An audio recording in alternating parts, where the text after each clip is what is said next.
There's a reason people underestimate you, why they speak over you, why they test your patience, push your boundaries, and quietly question your value. It's not because you're weak. It's because you're harmless. You show your cards too early. You care too visibly. You try to be liked before being feared.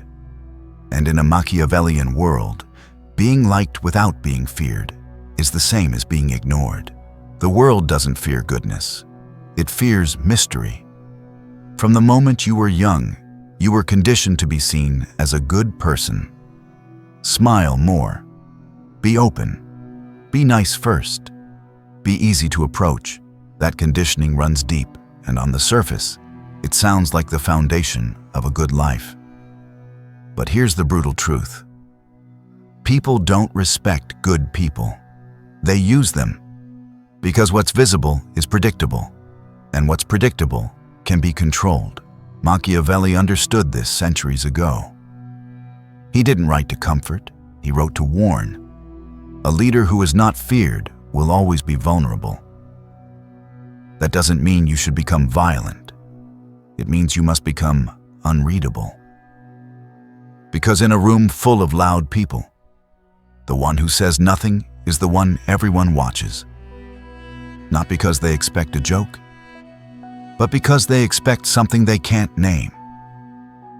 That's the goal. To be watched, not for attention, but for precaution. When you are not perceived as a threat, you become a tool. Look at your own life. How many times were you ignored until you walked away? How many times did people come back only after you became silent? How many boundaries went unnoticed until you enforced them with distance? That's because you were playing the good game while they were playing the power game. They knew you'd explain. You'd forgive. You'd stay. You'd apologize first. You'd never escalate. And once someone knows you won't escalate, they escalate first, and they win. Machiavelli saw this in politics. But you see it in your relationships, in your career, even in your own home. People don't test the dangerous ones. They test the emotionally accessible ones. Because they know your empathy will stop you before your pride does. But when you quietly become a threat, the dynamic changes. They flinch before they speak. They second-guess their tone. They prepare more carefully. They hesitate before disrespecting you. Why? Because now you might not bark, but you might bite. Psychologically, this is simple. Human beings are wired to assess power quickly. They look for cues: tone, reaction speed, emotional availability, and use them to calculate how far they can push. If you are fully transparent, they know your limits.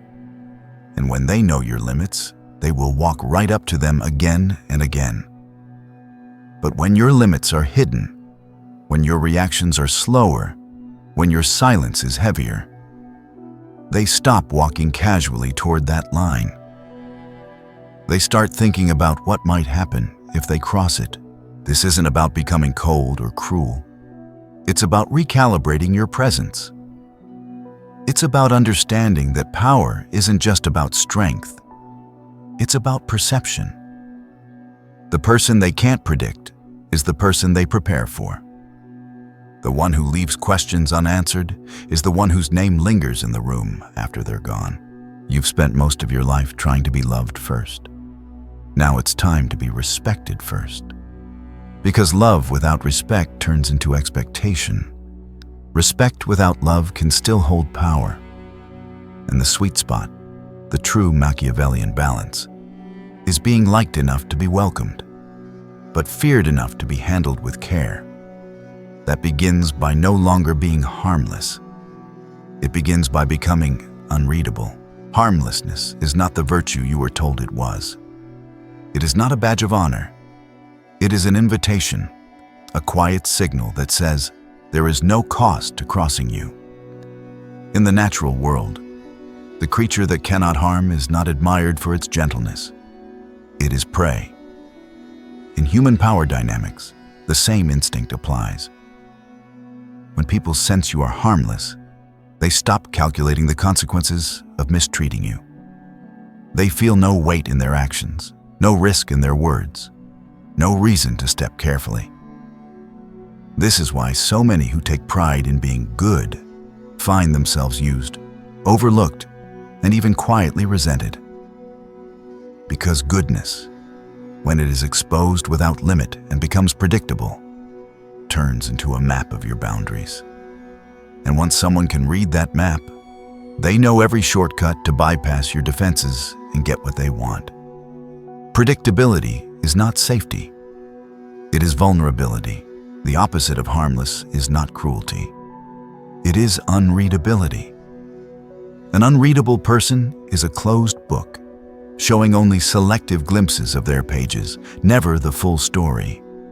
Their tone is measured, their reactions are deliberate, and their emotional state is difficult to pin down.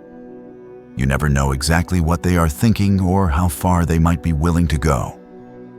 And it is that uncertainty, not aggression, that forces people to tread with caution. Machiavelli understood this deeply.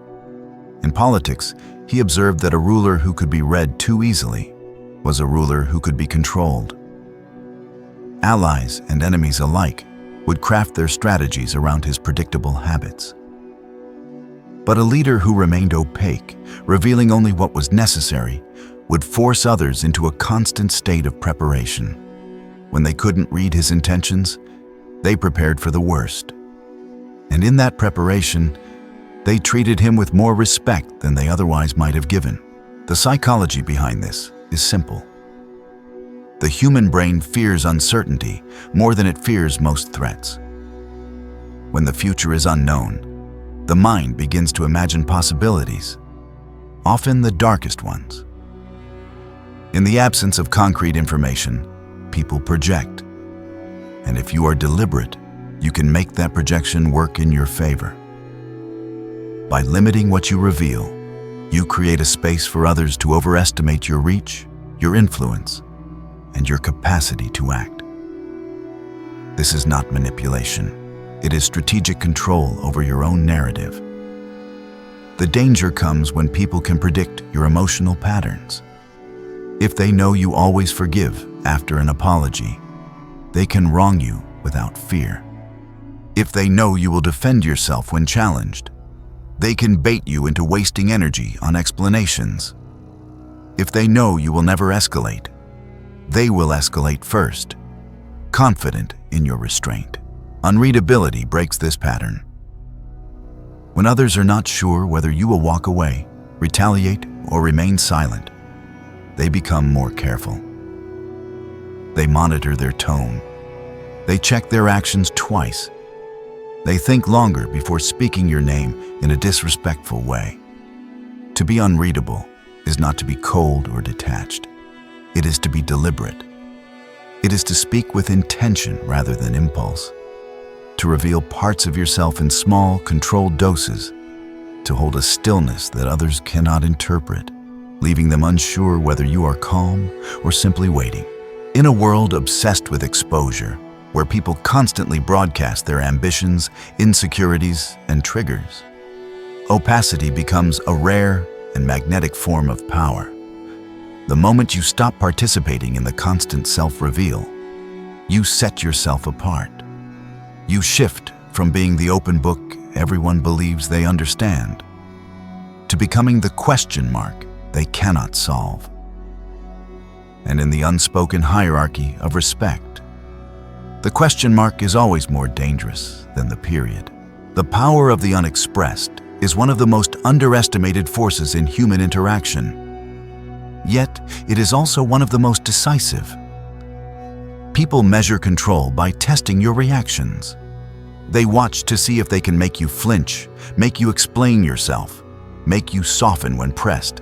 Every time you take the bait, every time you rush to clarify, justify, or reassure, you confirm something for them. You are emotionally accessible. And emotional accessibility, while beautiful in intimacy, is a liability in the power game. It tells people you can be reached, that there is a direct path to influencing you, and once they know that path exists, they will walk it again and again. When you withhold, everything shifts. The absence of an expected reaction forces the other person into uncertainty. If they cannot predict whether you will be offended, amused, or unmoved, they hesitate. They become cautious in ways they weren't before. This is not about becoming detached from life. It is about taking back authorship of your own energy. Most people give their emotional presence away for free. They react on demand, bleeding their thoughts and feelings into every situation. And in doing so, they teach the world exactly how to pull their strings. But when you stop reacting on cue, when you slow the pace of your responses or even remove them entirely, you change the terms of the interaction. Suddenly, they are playing on your timing, not theirs. Machiavelli knew the value of this. In his time, power was often decided before a single command was given. It was not the sword that frightened people. It was the uncertainty of whether it might be drawn. That same principle applies today. The most feared person in the room is not always the loudest or the most confrontational. It is the one whose next move is unknown. If they cannot predict whether you will act or hold, they must account for both. And in doing so, they limit their own moves. There is a strategic elegance in letting others talk while you remain silent, in hearing every word without giving away what you think of it. That stillness can feel heavier than any speech. It is the pause in a negotiation that makes the other side rush to fill the air with concessions. It is the calm in an argument that makes the aggressor second-guess their own position. It is the unreadable expression that forces someone to prepare for possibilities they cannot name. To harness the power of the unexpressed, you must first accept that not every attack deserves a counter. Not every misunderstanding needs to be corrected, and not every accusation requires your defense. Silence does not mean weakness. It means you are choosing the battlefield. You are deciding when and how the engagement will happen, if it happens at all. And that decision is where the real leverage lies. Because in the absence of your words, people are left alone with their own thoughts. And in that solitude, they begin to create stories. Stories about what you might do, what you might know, and what you might be capable of. When you can let those stories live without feeling the need to rewrite them, you are no longer at the mercy of other people's pace or demands. You are setting the tempo. You are shaping the atmosphere. And in that quiet, you will find that influence grows not from what you say, but from what you leave unsaid. Machiavelli's 4 core moves are not theatrical displays of dominance. They are deliberate shifts in how you reveal yourself, how you respond, and how you shape the space around you. The first is to never show your full hand. Most people are so eager to prove themselves, to establish trust, or to display competence, that they reveal everything too soon. Their ambitions, their insecurities, their long-term strategies. They think transparency builds connection, but in reality, it builds vulnerability. Once someone has a full map of your intentions, they can predict your path and plan their advantage around it. Machiavelli understood that power thrives in opacity. If they can't fully read you, they can't fully prepare for you. This doesn't mean lying. It means selective revelation. It means keeping certain motives wrapped in fog, not to confuse, but to control how you are interpreted. In a world where everyone is broadcasting their thoughts, the one who holds back forces others to work harder to understand them. And that effort alone makes you matter more. The second move is to never defend and never explain. Few things shatter the illusion of strength faster than defensiveness. If someone accuses you of being distant and you rush to explain why, You have just revealed that you care more about their perception than you intended. If they question your decisions and you scramble to justify them, you signal that their approval matters. Every explanation is a doorway into your mind, and once someone can walk through it, they can map the architecture of your thinking. Machiavelli would have listened, nodded, perhaps said a single word, noted, and left the rest to their imagination. Strength is often mistaken for the ability to argue well, but in reality, the stronger position is often saying less and letting others wrestle with the silence you leave behind. The third move is to send mixed signals on purpose. People fear what they cannot predict, and nothing destabilizes emotional certainty like inconsistency. This doesn't mean being erratic or dishonest. It means refusing to let your patterns become so fixed that others can rely on them. Praise someone today and replace them tomorrow. Offer kindness and then withdraw without explanation. Be warm in one meeting, cool in the next. The aim is not cruelty, but psychological unpredictability. When people cannot be sure which version of you they will encounter, they tread more carefully, and in that carefulness, they give you more space than they give to the predictable. Machiavelli called it a necessary illusion, and it is one of the fastest ways to shift the power balance without ever raising your voice. The fourth move is to remain composed when others lose control. Self-control in the midst of chaos is a signal of power that no amount of shouting can match. When gossip swirls, stay silent. When tempers rise, speak more slowly. When panic takes hold, maintain a steady tone. If you can't be shaken, you can't be moved. And if you can't be moved, people will begin to wonder what you might choose to move next. This is how presence is built, through stillness that feels unbreakable. In conflict, Machiavelli would rather deliver one decisive phrase at the end than waste energy on 100 defensive replies during it. The fewer words you use, the more weight each one carries. And when people can't predict those words, they begin adjusting their behavior before you even speak. That's no longer communication. That's command. These four moves work because they all serve the same principle. Control the frame, and you control the interaction. By revealing less, defending less, destabilizing patterns, and maintaining composure, you force others to operate on your terms. And once they are on your terms, they are already halfway under your influence. Presence is a currency far more valuable than force. And Machiavelli understood that the most enduring form of power is not the power to dominate in the moment, but the power to remain in someone's mind long after the moment has passed. Force can win a battle, but presence wins the war that follows. A person who relies solely on force creates resistance. People may comply when compelled, but they dream of the day they can push back. Presence, however, reshapes the environment so that people choose to adjust themselves without needing to be told.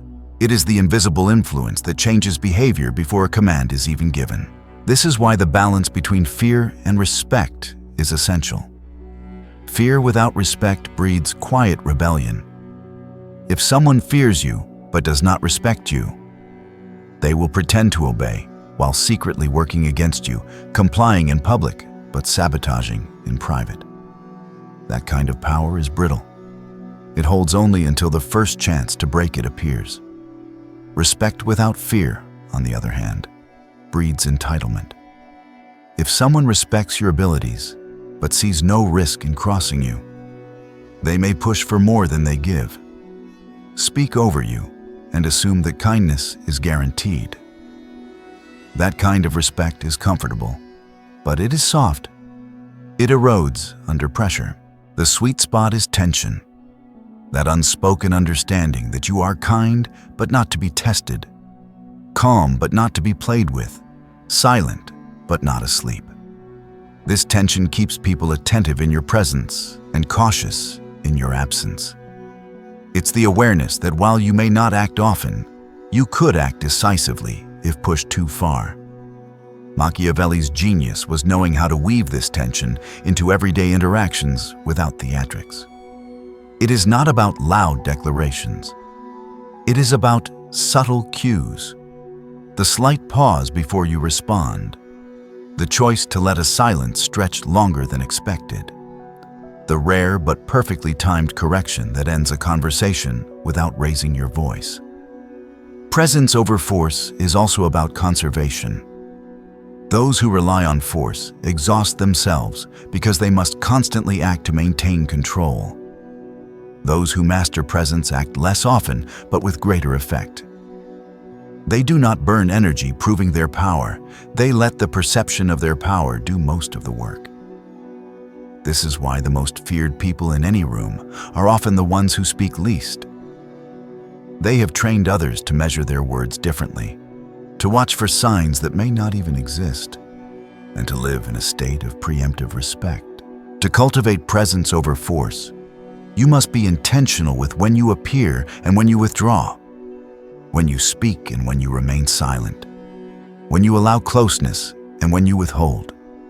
This rhythm creates a psychological scarcity.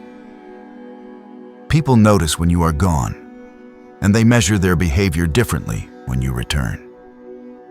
The absence is felt, and the return is watched.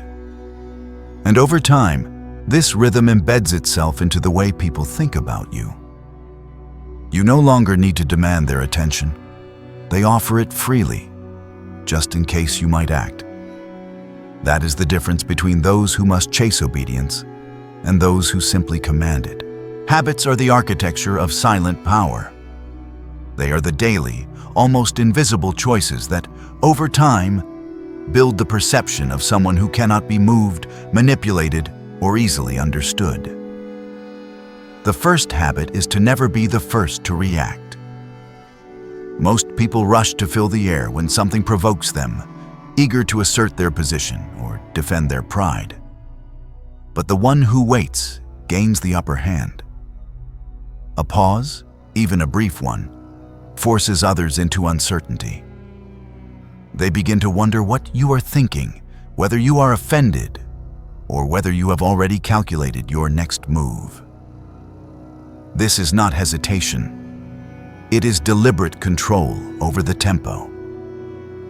The first to react is often the one being led, while the one who waits is quietly leading the entire exchange.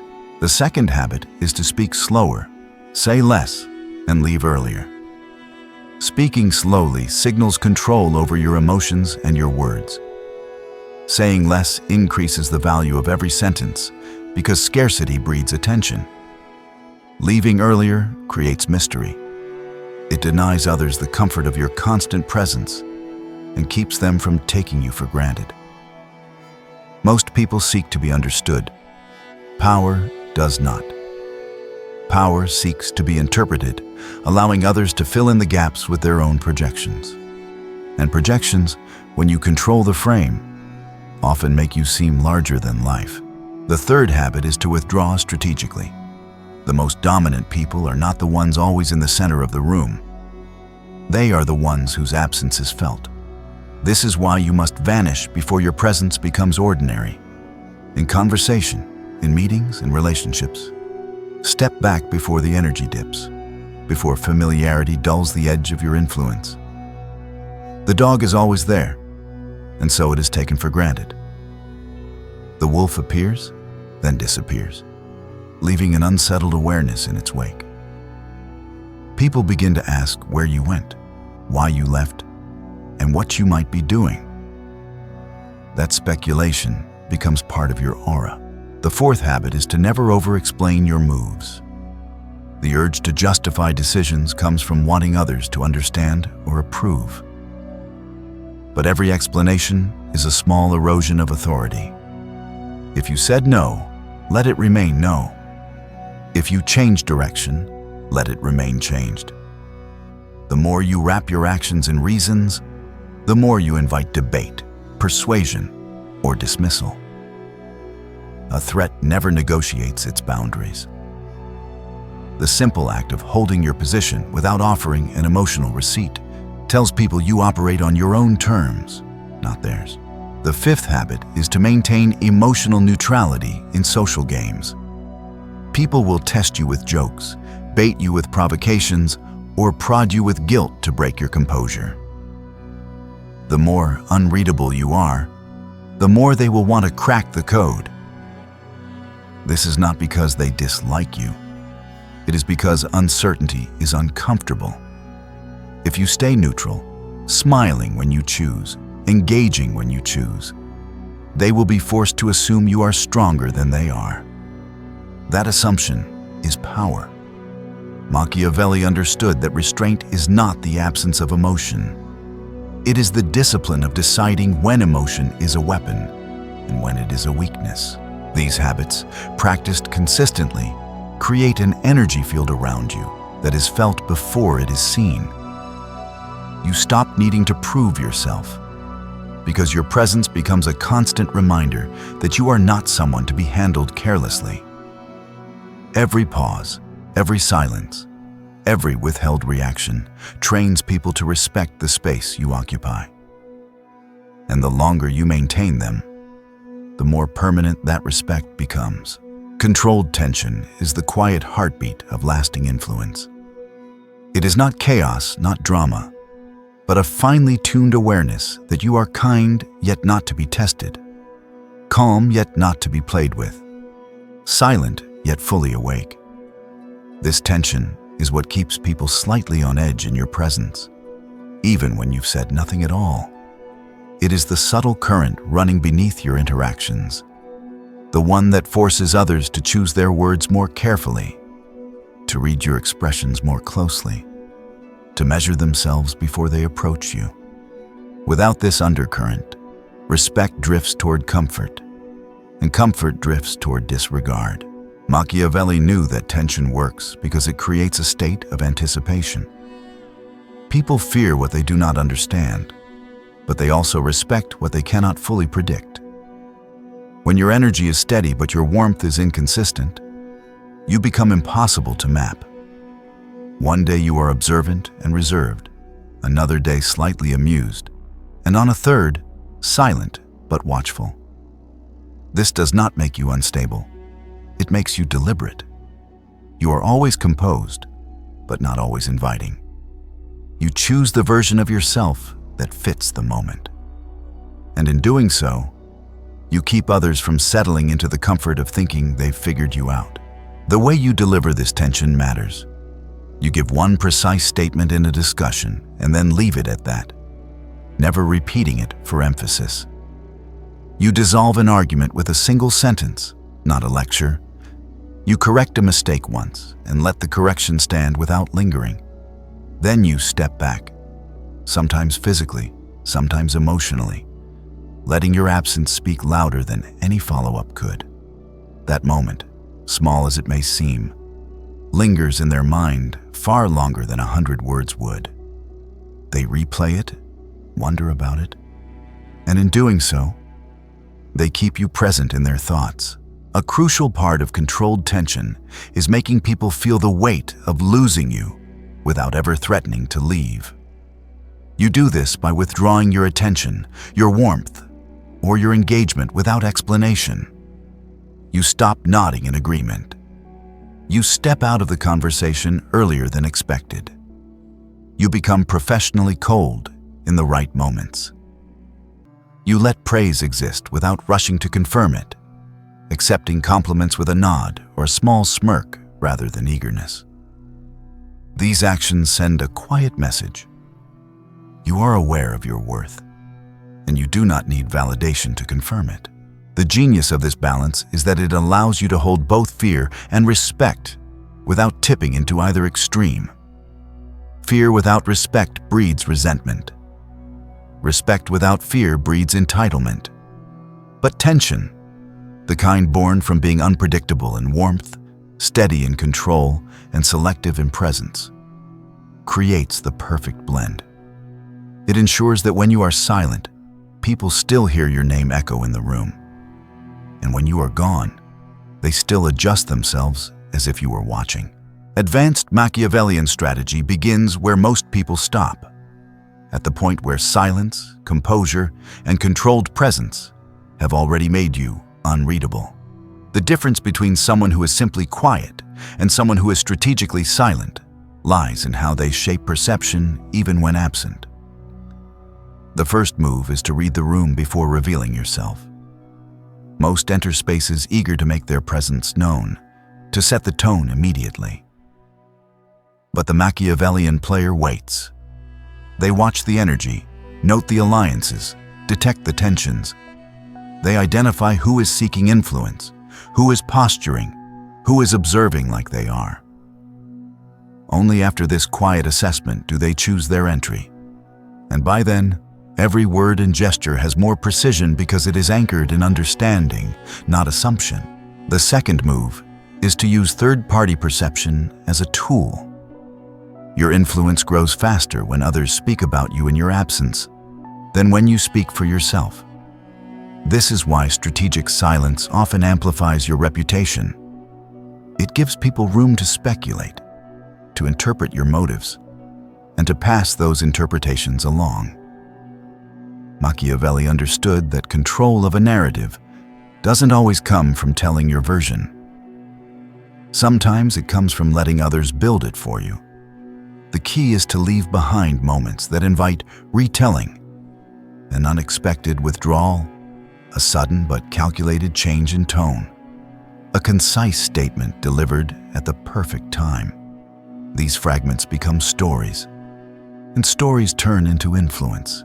The third move is to deploy strategic vulnerability, but rarely and with purpose. Constant vulnerability invites exploitation, but controlled, selective vulnerability can make your presence more compelling. It disarms without dismantling your authority. You reveal a small truth or a fleeting moment of openness in a way that deepens respect rather than diminishing it. And then, just as quickly, you return to composure. That contrast between openness and restraint reinforces the sense that every layer people see of you is a choice, not an accident. These advanced strategies are not about playing a different game. They are about playing the same game on a higher level. By choosing when to appear, how much to reveal, and how others will speak of you when you are not there, you stop relying solely on direct interaction to maintain influence. You begin to shape the environment itself, so that even without action, your presence is felt and your potential is calculated. This is where Machiavellian mastery lives, not in the visible exertion of power, but in the quiet certainty that you could, at any moment, change the entire course of the game. Becoming untouchable is not about building walls so high no one can reach you. It is about becoming so deliberately unreadable that even when people are close, they never truly hold the full map of who you are. Machiavelli's final form was never loud, never reckless, never dependent on constant action. It was disciplined presence. True power is not when people obey you because they are afraid of what you will do. It is when they move differently simply because you might be watching. The unreadable man cannot be cornered. Once people believe they will never fully understand you, they stop trying to manage you and begin giving you space, adjusting themselves in your orbit without being asked. You do not get here overnight. You get here by training yourself to control visibility, control energy, and control the silence.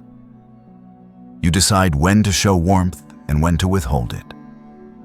You master the art of leaving conversations before they are fully closed so that people carry them in their heads long after you are gone. You let them project stories onto you, and you never rush to correct them. In their uncertainty, they build a version of you that often commands more respect than the truth ever could. This is the final shift. Silence becomes your default, not your tactic. You no longer feel the pull to prove, explain, or display. You know when showing less makes you matter more. You know that absence can be a greater presence than constant availability. You understand that influence is not sustained by how often you act, but by how carefully you choose the moments when you do. The people who once tested you now calculate before they approach. The ones who once took you for granted now feel your absence like a missing pillar in the structure of their world. And those who speak your name do so with a kind of precision, as though invoking something that might alter the ground beneath them. This is not intimidation born of fear alone. It is respect shaped by the unknown. In the end, Machiavelli's true legacy is this: the most dangerous presence is not the one that strikes hardest, but the one that remains long after it has left the room. You do not need to dominate the conversation, the meeting, or the stage. You only need to leave the kind of impression that forces people to think of you when making their next move. That is how you become untouchable. Not by building a fortress to hide in, but by becoming the ground they are never sure how to walk on.